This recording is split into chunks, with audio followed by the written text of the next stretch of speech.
When all is said and done, at the end of a lifetime, how do you assess? How do you measure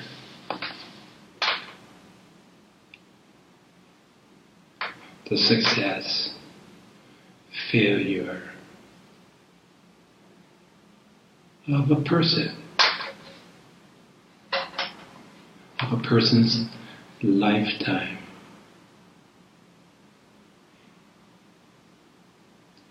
Do you measure by accomplishments, possessions or money gathered, the number of people at the funeral, their place in history? Let's look at history first of all. This word has always fascinated me. It was a good friend of mine who pointed out to me that history, his, H-I-S, story, it's primarily about men. And in history, what's the measure of a man? Who makes the history books? And why? Accident of birth,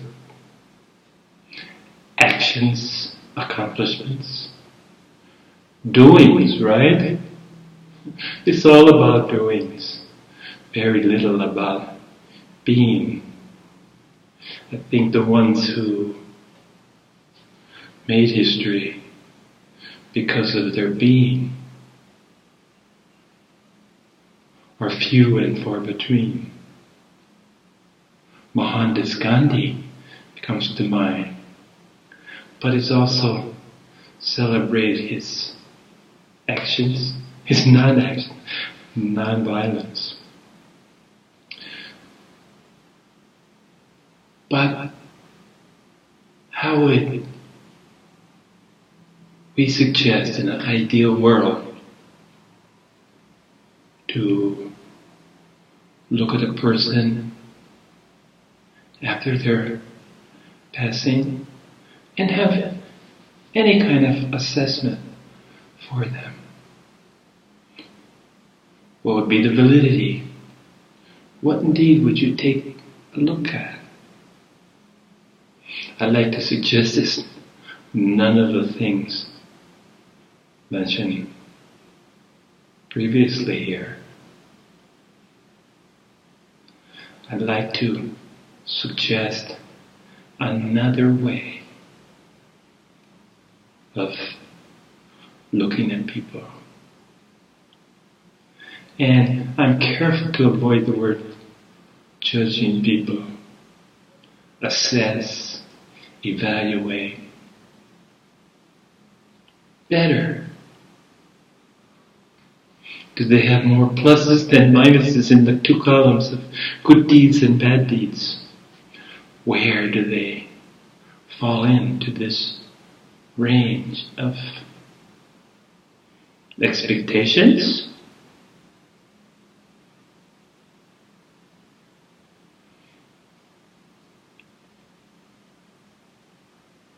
We must consider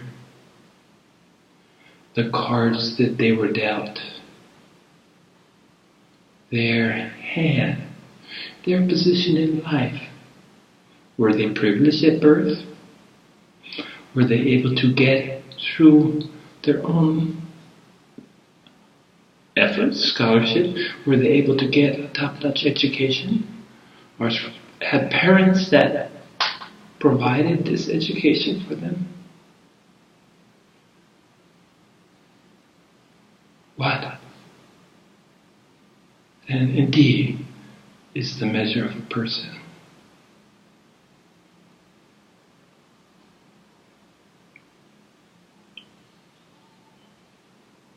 Self-assessment, self-evaluation, asking yourself these questions.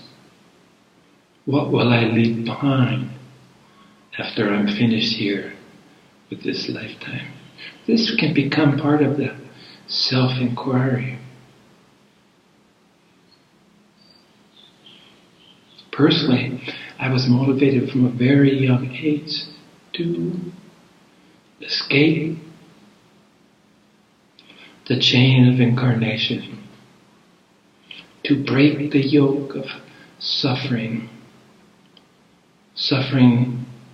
more based on the realization that I wasn't what I could be. When I say could be, I should say I wasn't what I am. I hadn't woken up. So this was my initial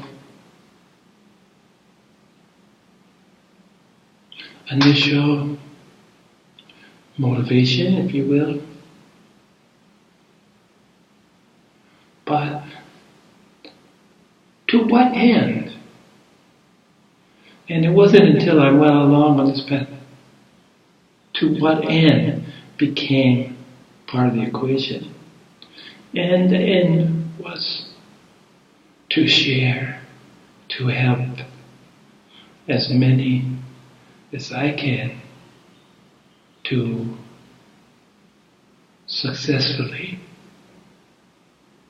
accept what is. What is our condition as awakened, enlightened beings. So, motivation was self-centered at first, but with the caveat that I was more than willing to destroy everything that had created the self that I had known to this point. So self-centered in the way that ultimately will destroy your sense of self. Maybe it can be seen as a selfless act, originating in desires, goals, but becoming so much bigger than that.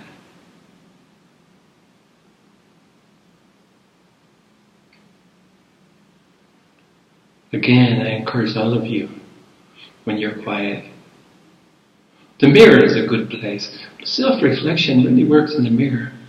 Look in the mirror and make sustained eye contact and have your private, personal assessment. You don't have to share with anybody. Today I'm going to share with you things that I'm reluctant to share. But I'm sharing in the sense that with the objective in mind that it may help others. Because after all, we're more similar than different.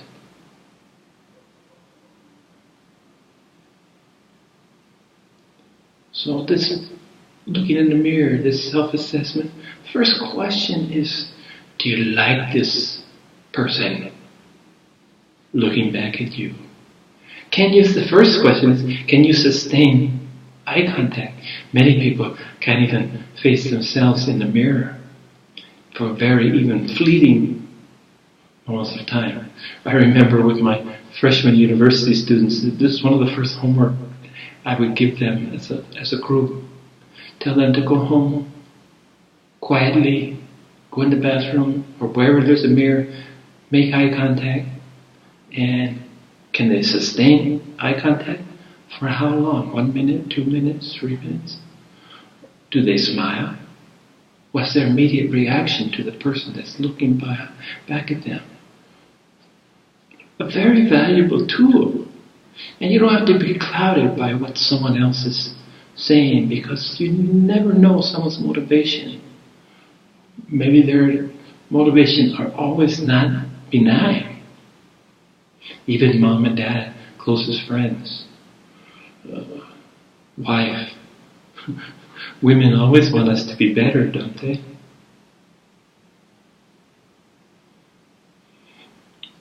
So this self-assessment, and apply this rigorously to your practice.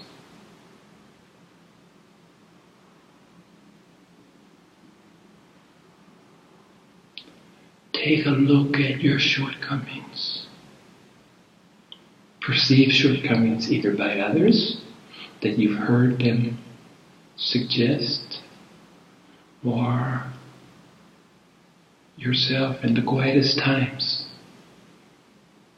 What does your mind reflect back to you? I mentioned earlier in one of my episodes, chapters, about essentially in this process, I saw myself to be a failure in specifically human relationships, the ones that I was born with, the ones that I chose. I remember sincerely sharing that I was never a good father, son, brother. Now this was a relationship that I was born into. I was basically not available, consumed by the work that I was doing or the places that I needed to go. I felt go and explore. So the relationships that I was born in, we talked about Maslow's triangle, and how the third level was all about the necessity of family and friends. And if I'm candid, in which I'm urging us to do, look at my shortcomings. These relationships were never critical to me. I just saw them as a given.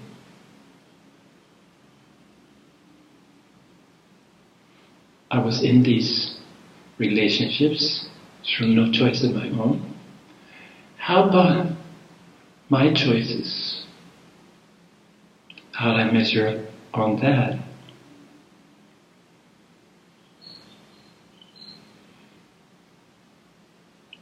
Girlfriends. This is probably one of the first things that you have some choice. Some choice. Who knows about destiny, fate? Or in Chinese, as they say,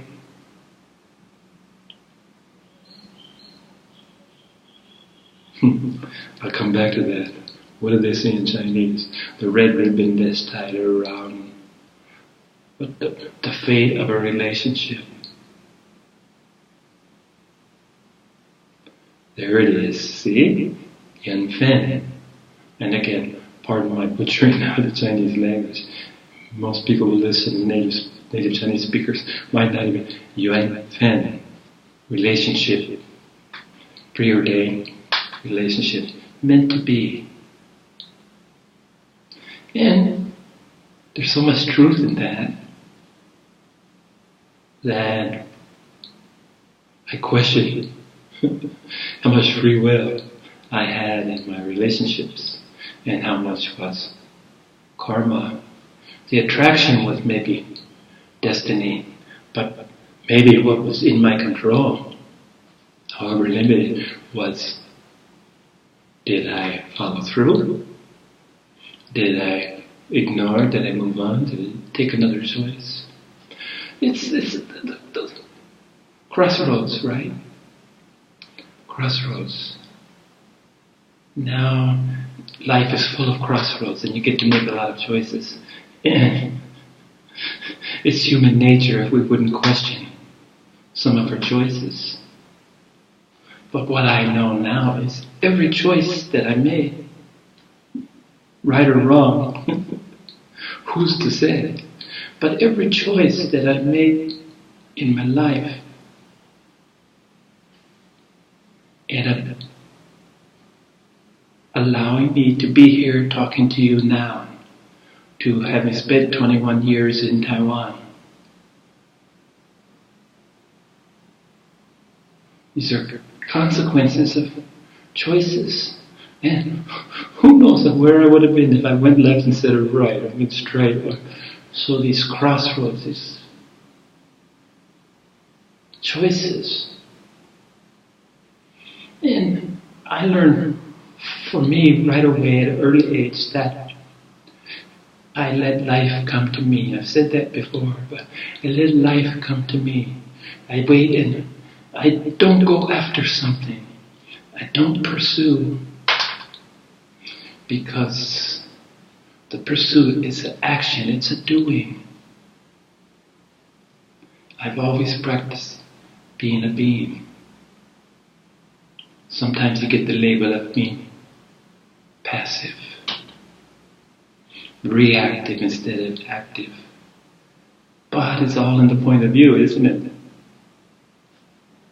Wait to come, to see what comes my way.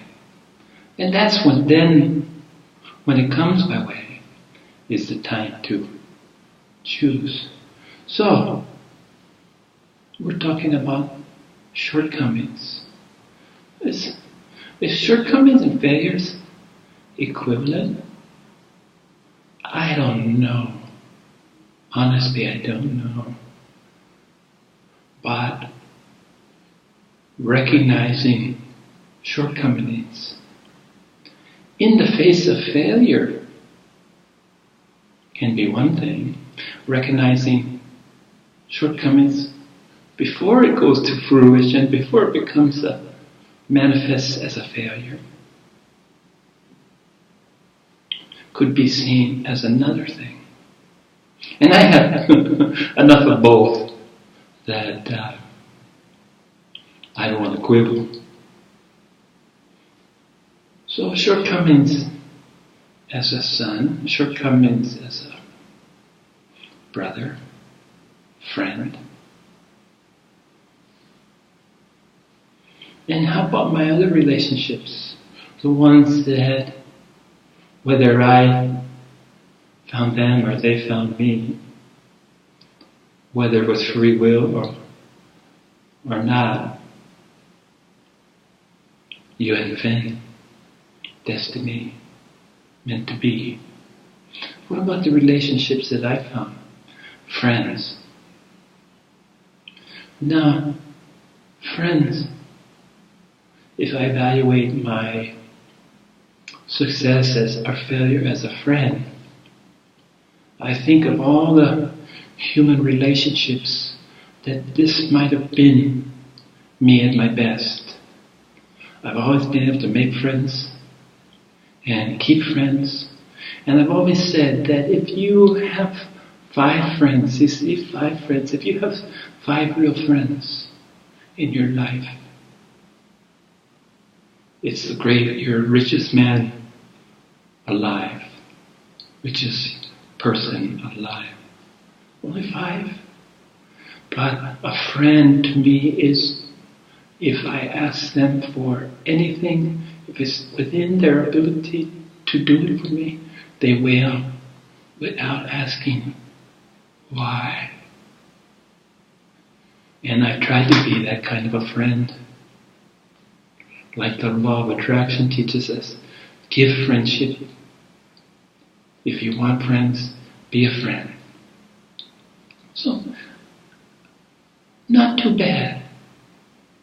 We're doing self-evaluation today, and I'm using myself as an example so that maybe that you can emulate, make use of bits and pieces or some of it. Wow, that makes sense, you might say.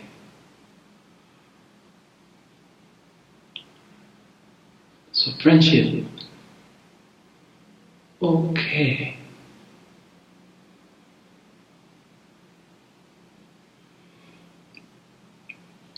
Relationships that maybe started as friendships but ended up as something else. Marriage comes to mind. Well, I've been lucky enough to have 2 chances. The first one, I would look at myself as an abysmal failure.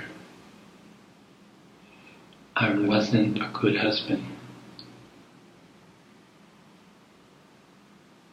I didn't subvert my desire for self-awakening to the necessities of providing in all arenas, emotionally, physically, spiritually, for a wife.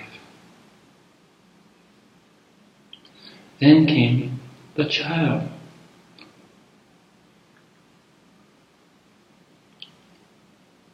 And for the first 6 years of his life, I was always there.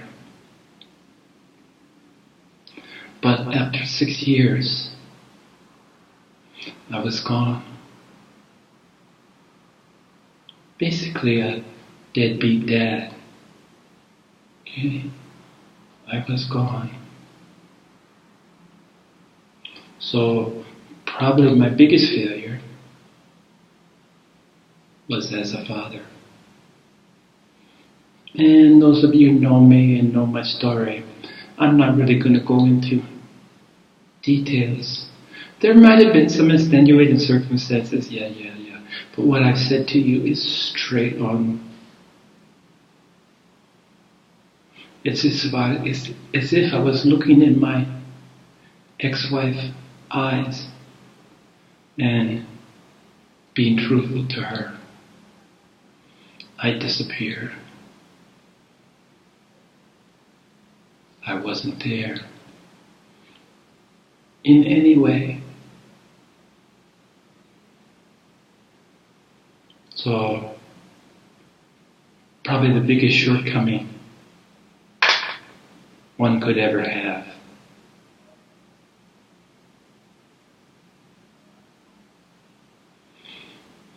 And this is something that I've kept within and never really owned up. I lived behind lots of excuses. Yeah, they're endless.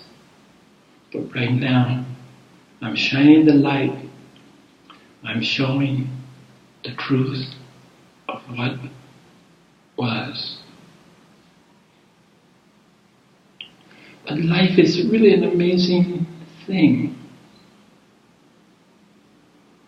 It gives you chances. Every moment is a new chance.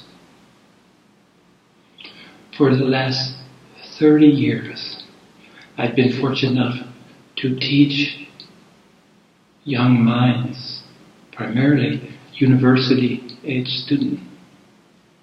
And in my way, I've been a father to them all. So I failed my own son, but learned and really did my best to be a good father to all the students that I was fortunate enough to teach. So when all is said and done, How will I measure up? Well, that remains for others. The importance of what I'm sharing to you today is that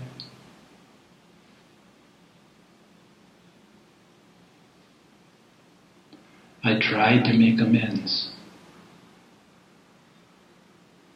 After all, that's all I could see that I could do. Can't ask for forgiveness. No position to ask for forgiveness. No way of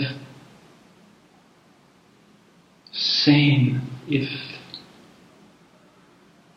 I answered to my failures, my shortcomings.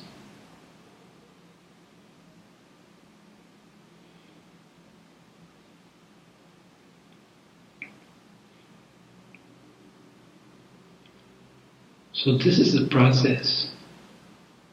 You don't by any means have to be so public with your evaluation, your shortcomings. But as long as I'm breathing, as many days as life has in store for me, I will be compassionate and loving. You can't go back and mend fences. You just can't do it. Because it's gone. The past is gone. But what you can do, which is one of my main themes, the things that are within your ability to do, is change the being that you are.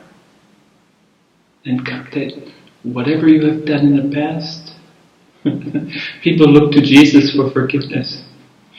I don't think there's much forgiveness in the world. There's a thing called karma that's a great equalizer.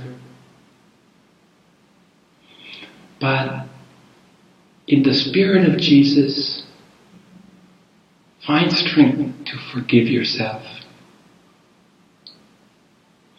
If you berate, if you just constantly bombard yourself with all the what ifs and all the failures, there's little room for progress. There's little room for change. So a simple practice that I've done, in case you're wondering what I'm doing, I'm hugging myself, patting myself on the back, and saying, reassuringly, I'm doing the best I can with the little I have.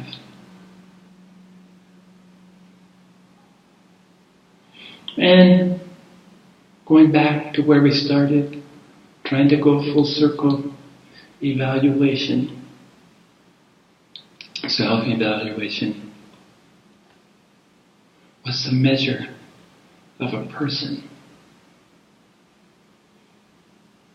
Is it their failures?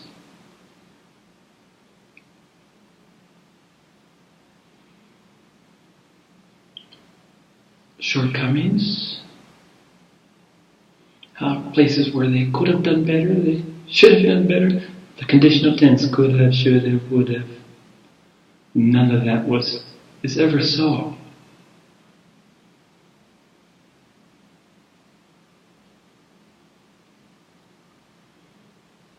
This is self-evaluation is only intended to your own betterment.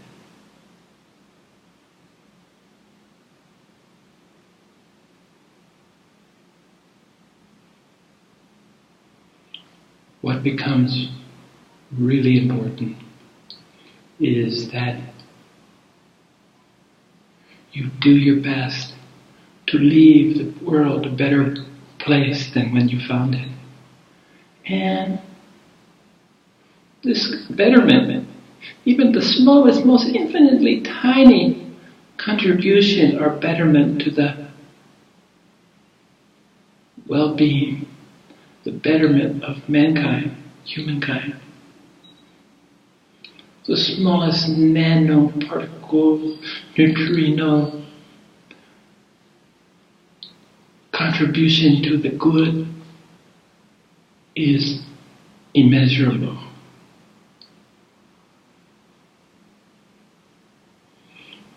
Nothing could be a better use of a human life than contributing to the betterment of those around you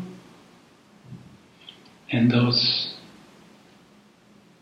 that you'll never meet or see.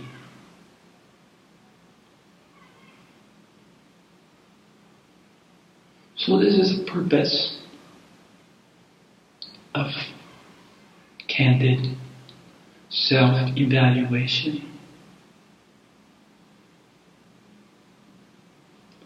Don't let your shortcomings, don't let your failures stop you in your tracks.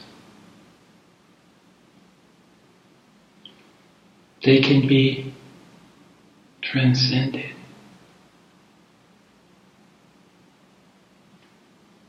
And probably never forgiven. But you can be bigger than your shortcomings. Self-evaluation, complete honesty, as I've shared with you today, result in an opportunity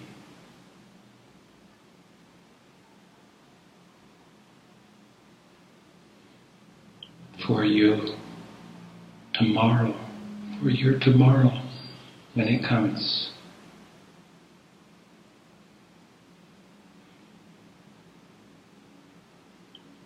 The measurement of a person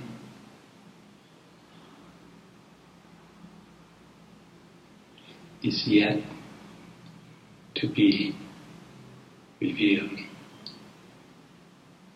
Every moment is an opportunity. Let's use them wisely.